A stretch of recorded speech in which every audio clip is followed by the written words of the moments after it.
এখন বাজে 10:30 আমি রেডি হয়ে গেছি।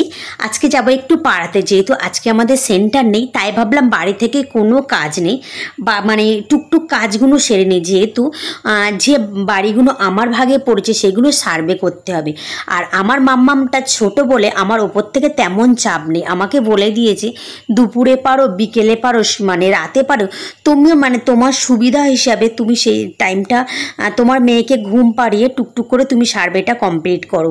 আমার 3 মাস টাইম দিয়েছে, 3 মাসের মধ্যে আমার 1200 লোক সংখ্যা সেগুলো সব কমপ্লিট করতে হবে। আর অরিন্দমকে বলেছি আজকে একটু দিয়ে আসতে। তো আমার সকালবেলা রান্না টান্না সব কমপ্লিট হয়ে গেছে 10টার মধ্যে। তো আমি স্নান টান করে নিয়েছি। নিয়ে আর কি জানো তো গাইস, সকালবেলা ভাত খেলে আমার এত সমস্যা হয় কি বলবো। তো ভাত খাইনি, মুড়ি একটু ভিজিয়ে খেয়ে নিয়েছি, কারণ ভাত খেলে আমার এই হাঁটলে না এত কষ্ট হয় কি বলবো। এই যে মাম্মামকে একটু খাওয়াচ্ছি, যেহেতু মাম্মামকে ছেড়ে আমার 2-3 ঘন্টা বাইরে থাকতে হবে, কখন আসবো ঠিক নেই। আর আমার মাম্মাম জানো তো ক্যামেরা অন করলেও এত খুশি হয় তোমাদেরকে কি বলবো। তো আমিও চলে যাচ্ছি, মনটা খারাপ, 2-3 ঘন্টা মাম্মামকে না দেখে আমার থাকতে হবে। আর এখানে দেখতে পাচ্ছ আমি যে ব্যাগগুলো ইউজ করি, আমার মাম্মাম এত খুশি হয় মানে সেই ব্যাগগুলো নেওয়ার জন্য। তো চলো মাম্মামকে বাবার কাছে দিয়ে বার হয়ে যায়, অনেকটা লেট হয়ে গেছে, 11টা বাজতে যায়। সেই 10:30 থেকে তোমাদের সাথে কথা বলছি। আর কি জানো তো, গোছাতে গেছে, তার ছোট্ট মেয়ে আছে, তার পিছনে একটু সময় আছে না, তো ওকে একটু সময় দিতে হয়। আর এখানে দেখতে পাচ্ছ আমার এই জিনিসটা পরতে যে আমার এত বিরক্ত লাগে গাইস, তোমাদেরকে কি বলবো। আমার না হেলমেট পরতে একদমই ভালো লাগে না সত্যি কথা বলতে গিয়ে, কিন্তু ওই যে পড়তে হবে, পুলিশ মামারা আছে, না পড়ে গেলে 1000 টাকা ফাইন দিতে হবে। তো 1000 টাকা দেওয়াচ্ছে, নিজের সেফটি নিজেই থাকাই বেটার না, এটা নিজের সেফটি নিজের জন্য। কিন্তু আর এখানে দেখতে পাচ্ছ মাম্মাম আর শ্বশুর আর জানলার, আর ওই জানলাটা আমার মাম্মামের এত পছন্দ, জানলায় যদি বসিয়ে রাখা যায় না চুপটে করে থাকবে। তো চলো সার্ভে করে নিয়ে কমপ্লিট হয়ে যায়।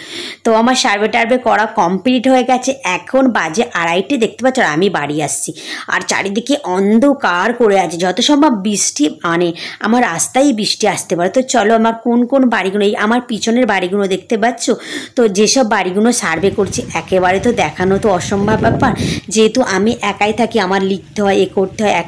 হঠাৎ একটা নতুন বাড়িতে গিয়ে আমি মানে ফোন অন করবো, একটা নিজেরও একটা কেমন লাগে। তো তার জন্য আমি পরেও তোমাদের সাথে শেয়ার করবো, যেহেতু একটু পুরানো হয়ে যায় এই বাড়িগুলো, পরে আমি তোমাদের সাথে শেয়ার করব।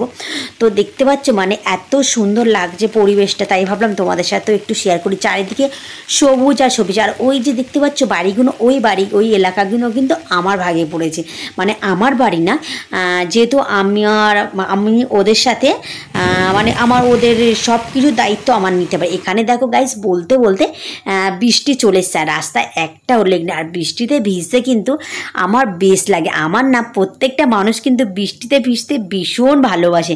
আর কত বছর যে গাইস বৃষ্টিতে ভিজিনি, তোমাদেরকে কি বলবো। আজকে তো বৃষ্টিতে ভিজছি, ভীষণ ভীষণ ভালো লাগে। যেহেতু অরিন্দম নেই, তাই ভাবলাম একটু বৃষ্টিতে হালকাভাবে একটু ভেজা যাক।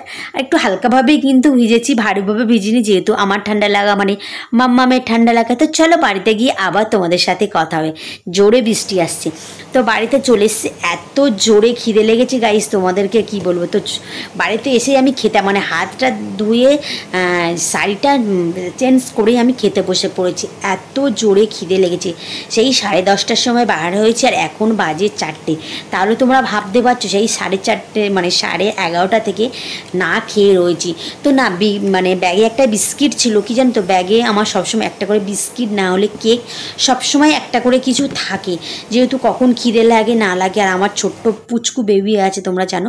তো তোমাদের সাথে মানে ঘুমিয়ে পড়েছে, মানে চারিদিকে বৃষ্টি পড়ছে এবং আমিও একটু বৃষ্টি পড়েছিলাম, মানে বৃষ্টিতে ভিজেছিলাম, তো তার জন্য আমি ঘুমিয়ে পড়েছিলাম জানো। তার এখানে দেখতে পাচ্ছি আমার মাম্মি ঘুমিয়ে থেকে উঠেছে, এখন বাজে 6:30, মানে এসে ভাত টাত খেয়ে শুয়েছে, ঘুমিয়ে পড়েছে। মানে এতটাই কষ্ট হয়েছে, যেহেতু আগে না গাইস এমন কষ্ট হতো না, কেন বলতো, স্কুল কলেজ টলেজ করতাম, যেহেতু মানে সেই পিছনের দিনগুলো ফেলে এসে না ধরো সংসার করতাম 4 বছর, তারপরে এই কাজটা আমি পেলাম।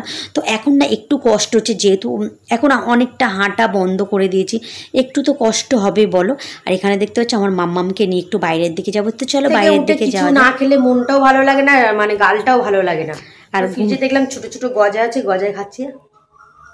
কার সাথে ওয়াক ওয়াক করছো?